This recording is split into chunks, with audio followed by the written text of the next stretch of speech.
औज़ुबिल्लाहि बिस्मिल्लाहिर्रहमानिर्रहीम। नाज़रीन व सामीन, नवीद अकरम अब्बासी के साथ मैं हूँ आपका मेज़बान हारून तनोली।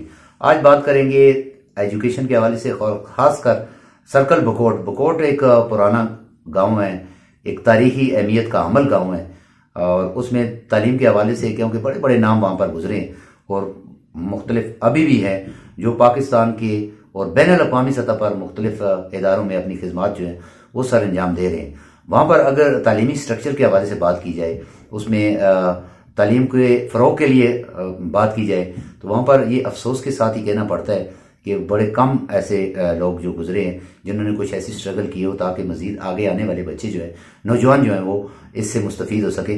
ये हैं हमारे मेहमान हैं नवीद अकरम अब्बासी साहब। इनकी बड़ी काविश है अपनी कलम के ज़रिए से, क्योंकि बतौर सहाफ़ी इन्होंने अपना जो किरदार था वो पूरा निभाया है। मज़ीद हम इनसे डिस्कस करते हैं। जी नवीद साहब, बकोट के एजुकेशन के हवाले से बात आती है तो वहाँ पर क्योंकि तालीमी दरसगाहें मौजूद हैं, उनको अपग्रेड होने की ज़रूरत है। इस वक्त दुनिया ग्लोबल विलेज है, तो आज भी बकोट का एक बच्चा और बच्ची मैट्रिक के बाद आला तालीम के लिए एबटाबाद आना पड़ता है या इस्लामाबाद पिंडी जाना पड़ता है या वहाँ से दूसरे शहरों में मूव होना पड़ता है। इसकी असल वजूहत क्या है?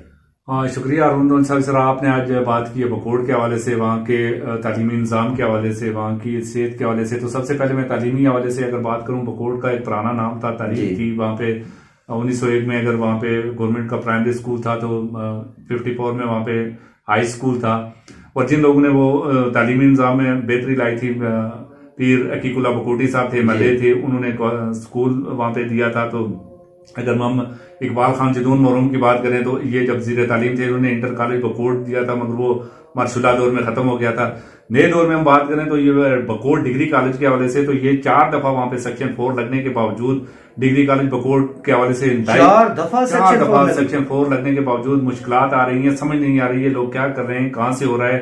डॉक्टर अजहर साहब ने फंड दिया, वो सेक्शन 4 लगी उसको। ये 2014 की बात तो आप नहीं कर रहे हैं, 2014 की। ये 14-15 में 17 तक ये सिलसिला चलता रहा, अभी तक चल रहा है। बल्कि इस पे जिस तरह आज भी आप थे, हम एडीसी रजा साहब के पास भी गए थे, वो इसको अभी देख रहे हैं। तो वहां से उसके बाद ये 3 जगह जमीन दी गई, वहां पे सारे इंतकाल हुए, सारा कुछ हुआ, सेक्शन 4 लगी, फिर कुछ आर्डर आई, फिर नए सिरे से पीए नजीर अब्बाई साहब ने उसका नए सिरे से किया, फंड आया, शावर से टीम आई, सीपीओ थे, उसमें बाकी पूरी टीम थी, मुमताज इधर जहाँ से हायर एजुकेशन के थे, मीडिया की टीम थी, हम सब लोग थे। 3 जगह सेलेक्ट की गई। एक वहाँ पे जगह थी मुख्तार भाई साहब की, एक ज़ियारत शरीफ पे थी, एक मुजम्मिल अब्बासी की। 3 जगह के इख्तिताम हुए, उन्होंने एक जगह सेलेक्ट की, ये जगह होगी। अच्छा, उस पे सारे पेपर वर्क मुकम्मल हुआ। फिर उस पे नया एक खसरा नंबर ऐड किया गया कि जी इस पे अब जो है नए सिरे से। अब समझ नहीं आ रही कि कहाँ पे हो रहा है। लोगों को चाहिए, वो कहते हैं जिस तरह भी हो, हमें कॉलेज चाहिए हमारी बच्चों के लिए, हमारे बच्चों के लिए। वहां पे इसमें जो आज आपकी मुलाकात हुई एडिशनल डिप्टी कमिश्नर एबटाबाद से, क्योंकि वो जाती इसमें दिलचस्पी लेते हैं, वो कहते हैं कि यहाँ बनना चाहिए क्योंकि उन बच्चों को तकलीफ है।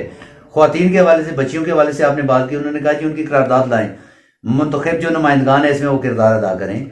उनको चाहिए कि खासकर ज़ाहिर ये बच्चे तो मुश्तरका होते हैं, सबके साझे होते हैं। देखिए, इसमें एजुकेशन की जब बात आती है तो बच्चों को तालीम से दूर नहीं रखना चाहिए, करीब करना चाहिए। जिस तरह आज इनसे हमारी मुलाकात हुई, उस दिन CNW के साथ थे, उनसे मुलाकात हुई, रेवेन्यू वालों से मुलाकात हुई। तो कॉलेज के हवाले से हम अपनी एफर्ट कर रहे हैं। मुझे बड़ी आज खुशी हुई है कि इन्होंने इस तरह कहा कि मैं इसको अपने तौर पे देखूंगा और ये जो है बन के रहेगा, और उम्मीद मान चलिए कि इंशाल्लाह ये बनेगा।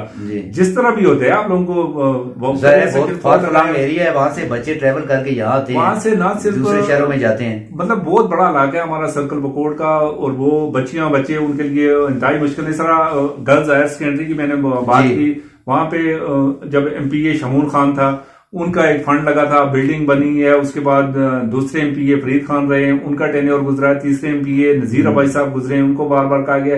मसला ये था कि जी इसके साथ फिटिंग। अगर बात नवीद साहब की जाए तो बकोट में सबसे ज्यादा इक्तदार बकोट में रहा है, ऐसे ही सर्कल ही आप क्या हो, मगर वहां इक्तदार रहा, सारा कुछ बिल्डिंग बन गई है। अब 15 सालों से बिल्डिंग बनी हुई है। CNW ने उसका ठेकेदार का वो सारा उससे कर लिया कि जी आप हैंड ओवर करें। अब उस पर क्लासेस लगाना तो इनका काम है, स्टाफ वहां पे मुहैया करें। सर इन्होंने कहा है कि जी आप एक एप्लीकेशन दे, मैं उसका हवाले से भी बात करूंगा। उम्मीद बांध चली है कि डिग्री कॉलेज बकोट हो या गर्ल्स हायर सेकेंडरी बकोट हो, उसके हवाले से एक उम्मीद बंदी है।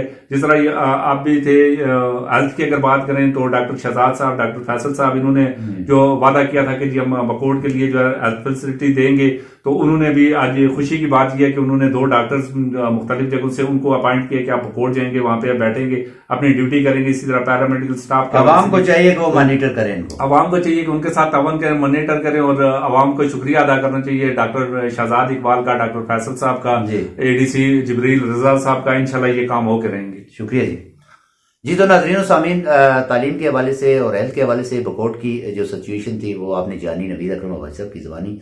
सबसे ज़्यादा क्रेडिट इनको जाता है, क्योंकि ज़ाहिर है इस चीज़ को हाईलाइट करना, उसको उजागर करना, उस मसाइल को उजागर करना सबसे बड़ी बात ये होती है। हमारे देही एरियाज़ के अंदर ज़्यादातर ये अलमिया है कि हम अपने मकामी सतह पर जो ऐसी चीज़ें हो रही होती हैं, हम उनको उनका चेक एंड बैलेंस नहीं रखते हैं, उस पर आवाज़ भी नहीं उठाते हैं। उस पर क्या कहते हैं कि ताया, चाचा, मामा और दीगर रिश्तेदार जो होंगे नाराज होंगे। अगर एक जगह एक ही है तो कम से कम उसको जगह देनी चाहिए। अगर एक कोई और वसाइल उसके पास हैं तो वो उसको मुहैया करने चाहिए।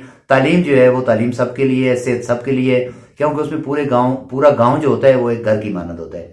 उस गांव में तमाम बसने वाले, तमाम कौमें, तमाम कबाइल जो है वो एक मोती की तरह है, वो एक गुलदस्ते की तरह है, ताकि तमाम को जोड़कर उसमें रह जाए और उसमें तमाम बच्चियाँ जितनी भी हैं वो तालीम याफ्ता होंगी। हमारा माशरा जो है फले फूलेगा और बढ़ेगा। हमारे इलाकों के अंदर वो डेवलपमेंट तभी आएगी कि एक पढ़ी लिखी माँ होगी, एक पढ़ा लिखा माशरा होगा, तो तब हमारी तरक्की मुमकिन है। तो फिर मिलते हैं नाज़रीन किसी नए प्रोग्राम के साथ, तब तक के लिए इजाज़त दीजिए। अल्लाह।